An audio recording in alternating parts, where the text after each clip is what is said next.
Hey everyone, Precision Up Gaming here, bringing you another Diablo 3 tutorial on ways and methods to farm high-end gear and loot in Inferno. Today we're going to be talking a little bit about the ideas behind the concept of farming and ways to improve your farming capabilities while also maximizing your efficiency. So the main point that we really want you to understand is that time is a high-end asset and that you need to manage your time accordingly. You do not want to waste time idling or running to your farming spot. You want to minimize downtime and maximize that farming. So with that in mind, the first thing that you need to consider is your farming easily accessible? You want your farming spot to be easily accessible and reachable when you remake a game. You want to choose farming spots that you do not have to waste time running to, and therefore getting more loot in less time. The next question that you really want to ask yourself is, are you going to be farming alone, solo, or in a group in a party, and why does this matter?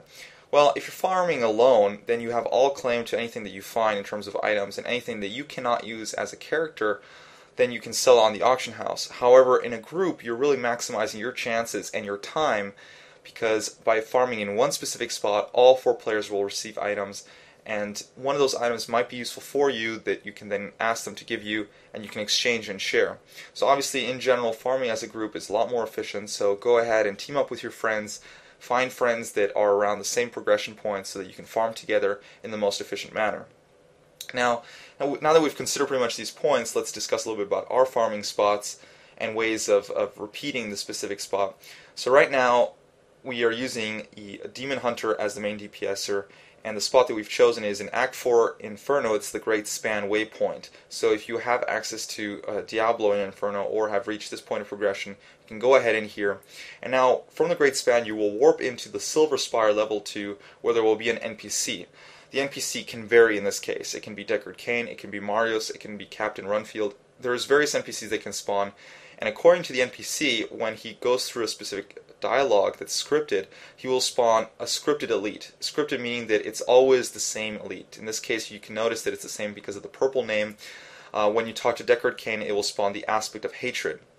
Now, a Demon Hunter, by using Smokescreen, can easily down this scripted elite very quickly, and then can invite everyone into the party. Right now, the Demon Hunter is switching over to the Magic Find gear, so you really want to lower down the HP of the mini-boss so that it's easily killable once you put on your Magic Find gear. Wait for your party members to join, but do not take too long, so you make sure that everyone in the party is aware that this needs to be done quickly, because else the mini-boss will heal itself back to full HP. When everyone is in the party, you go ahead back into the Silver Spire level 2 and you finish it off. A good idea is to have the Barbarian in your party, because the Barbarian can activate a skill which will increase the Magic Find for the party by another 15%. Everyone will then get some loot, some items, and you can just rinse and repeat the entire process.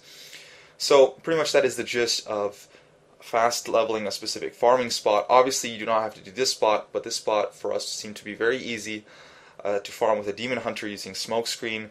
Just a word of caution, if you see Marius as the NPC, do not engage in that case, because Marius will spawn a mini-boss elite, which will have then illusion attribute, which will then make it a lot harder.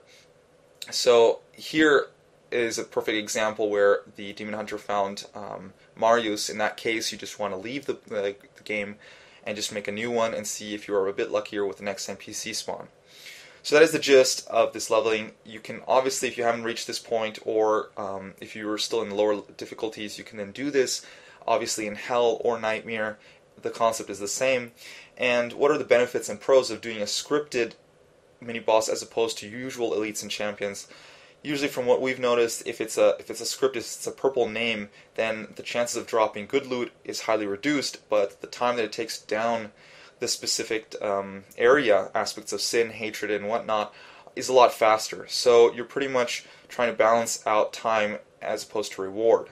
Here in this case, the reward is a lot less, but the time used for each run is also decreased. So this might be an advantage if you just want to do a few runs in between, waiting for other groups or for other games. Again, really manage your time and think of the consistency of your farming.